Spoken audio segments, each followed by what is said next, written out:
혹시 지난 10년 동안 그래도 한국 사람인데 한국 주식에 투자해야지 라고 생각해 오셨습니까?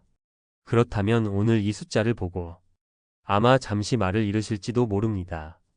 조선일보 보도에 따르면 지난 2012년부터 2021년까지 S&P 500의 연평균 수익률은 14.3%였습니다. 그런데 같은 기간 코스피의 연평균 수익률은 얼마였을까요? 5.01%였습니다. 단순히 계산해도 1억을 똑같이 묻어뒀다면 S&P 500은 약 3억 8천만 원이 될 동안 코스피는 1억 6천만 원에 그쳤다는 이야기입니다. 2억 원이 넘는 격차입니다. 은퇴를 앞둔 50대, 60대에게 20년의 차이는 단순히 돈의 문제가 아닙니다. 내가 믿었던 시장에 배신당한 기분과 다가오는 노후에 대한 불안감, 그 자체일 겁니다. 통계청에 따르면 61세부터는 소득보다 소비가 많아지는 적자 인생 구간에 진입하는데 국민연금 월평균 수령액은 62만 원에 불과합니다. 과연 이대로 괜찮을까요? 이 영상을 끝까지 보시면 여러분은 왜 이런 엄청난 차이가 발생했는지, 그 구조적인 이유와 그럼 지금이라도 S&P 500에 투자하면 너무 늦은 거 아닐까? 라는 불안감을 해소해 줄 구체적인 데이터와 극복 사례, 그리고 오늘 당장 시작할 수 있는 3단계 실천 로드맵까지 확실하게 얻게 되실 겁니다. 우리가 왜 그토록 코스피의 덫에서 벗어나기 힘들었는지 그 첫 번째 이유는 바로 한국 경제의 숙명과도 같은 변동성과 박스피입니다. 한 전문가는 이렇게 지적합니다. 한국 경제는 수출 위주 구조 탓에 글로벌 경제 상황에 따라 변동성이 크고 기업 실적도 영향을 많이 받아 증시가 널뛰는 경향이 있다. 실제로 조선비즈 기사를 보면 코스피가 답답한 박스권 흐름을 보이자 투자자들이 미국 주식으로 눈을 돌리는 현상이 뚜렷해졌습니다. 여기에 가상의 50대 박 부장님이 계십니다. 그는 2019년 주변의 권유로 주식 투자를 시작했습니다. 마침 시장이 좋아 국민주 삼성전자로 쏠쏠한 재미를 봤죠. 퇴근 후 저녁 식탁에서 아내와 자녀에게 으쓱대며 주식 이야기를 꺼내놓기도 했습니다. 하지만 2022년과 같은 약세장을 맞자 속수무책으로 당했습니다. 더 큰 문제는 통계청 가계금융복지조사에 따르면 50대 자산의 약 80%가 부동산에 묶여 있다는 점입니다. 가뜩이나 현금 유동성이 부족한데 어렵게 투자한 금융 자산마저 박스피에 갇혀버린 겁니다. 두 번째 이유는 더욱 뼈아픕니다. 바로 세계 최저 수준의 배당과 고점 매수의 공포입니다. 과거 2000년부터 2019년까지 한국 시장의 배당 수익률은 1.7%로 세계 최저 수준이었습니다. 주가가 오르지 않는 횡보장에서 버틸 힘을 주는 게 바로 배당인데 그마저도 약하니 투자자들의 심리는 더욱 흔들릴 수밖에 없습니다.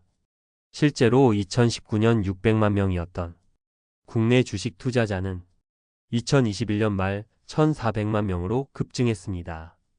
이분들 대부분은 시장이 한창 뜨거울 때 들어와 하락장을 처음 경험하며 혹시 내가 최고점에 물린 건 아닐까? 하는 공포에 매일 밤잠을 설치고 있습니다. 박 부장님의 가장 큰 실수는 시장이 아닌 종목에만 집중한 것입니다. 그는 S&P 500이라는 시장 전체의 꾸준한 성장 대신 한국의 특정 대기업이 과거처럼 늘 성장할 것이라는 막연한 믿음을 가졌습니다. 그 결과 수출 경기에 따라 흔들리는 시장의 변동성에 그대로 노출되고 만 것입니다. 여러분이라면 이 상황에서 어떤 선택을 하셨을 것 같나요? 자, 지금까지 우리는 왜 우리의 투자가 그토록 힘들었는지 그 뼈아픈 이유들을 살펴봤습니다. 하지만 지금부터가 진짜 중요합니다. 절망 속에서 희망을 찾고 구체적인 해결책을 찾아야 합니다. 물론 미국 투자가 항상 정답인 것은 아닙니다.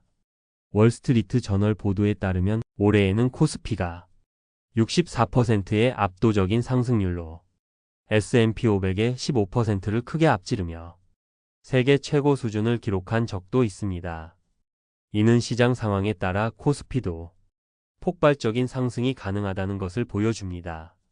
하지만 우리가 주목할 것은 어쩌다 한 번의 대박이 아닌 꾸준한 우상향입니다. KB금융그룹의 한 보고서에는 전 세계에서 가장 운이 없는 가상의 투자자 존 아저씨 이야기가 나옵니다.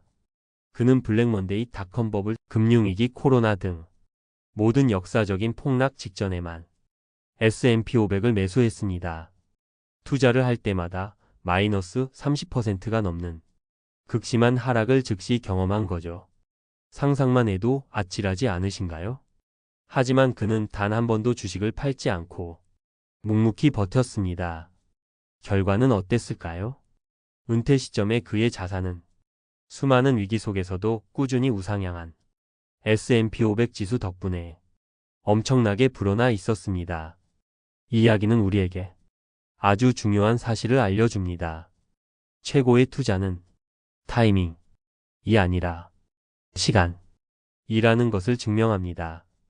이제 여러분을 위한 구체적인 실천 로드맵 3단계를 말씀드리겠습니다. 첫 번째, 투자의 중심을 코어 자산으로 옮기십시오.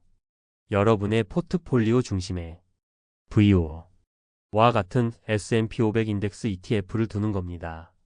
VO는 미국 대표 500개 기업에 자동으로 분산 투자하며 운용 보수가 0.03%로 세계 최저 수준이라 장기 투자에 최적화되어 있습니다. VO의 10년 연평균 수익률은 약 11.15% 수준입니다. 이것은 단순히 미국에 투자하는 것을 넘어 전 세계 혁신을 주도하는 기업들의 성과를 내 노후 자산에 꾸준히 쌓아가는 가장 검증된 방법입니다. 두 번째, 세금이라는 새는 돈부터 막으십시오. 미국 ETF 투자는 반드시 연금저축펀드, IRP 계좌를 활용하셔야 합니다. 이 계좌들은 투자를 통해 얻은 수익에 대한 세금을 당장 떼지 않고 나중에 연금으로 받을 때 3.3%에서 5.5%의 낮은 세율로 내게 해주는 과세이연 효과가 있습니다. 자, 한번 계산해 볼까요?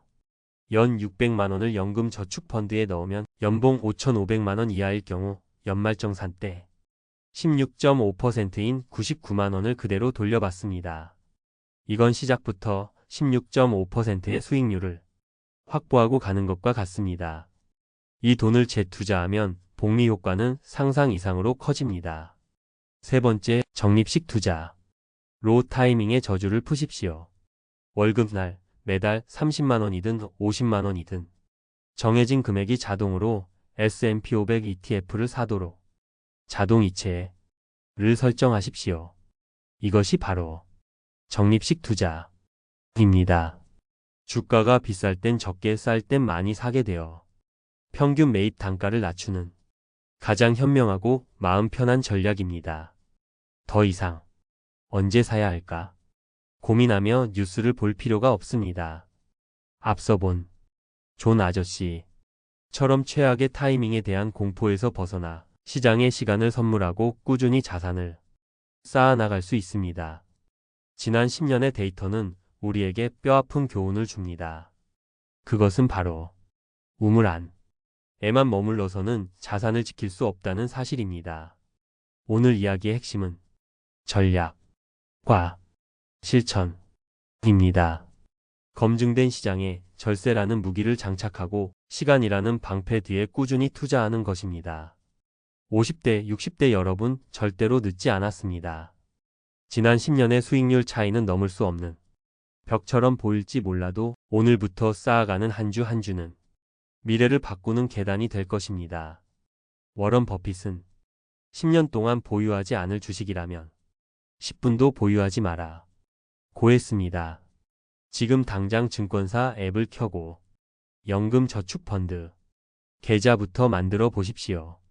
그리고 딱 10만 원이라도 좋으니 S&P 500 ETF 한 주를 사는 것으로 첫걸음을 떼어 보십시오. 그 작은 실천이 여러분의 노후를 바꿉니다. 여러분은 지난 10년간 어떤 투자를 해오셨습니까? 그리고 앞으로 어떤 계획을 갖고 계신가요? 여러분의 경험과 다짐을 댓글로 공유해 주십시오. 서로의 이야기가 큰 용기가 됩니다. 구독과 좋아요는 더 좋은 콘텐츠를 만드는 데 큰 힘이 됩니다. 당신의 돈이 잠자는 동안에도 일하기를 바라며 부자의 서재였습니다.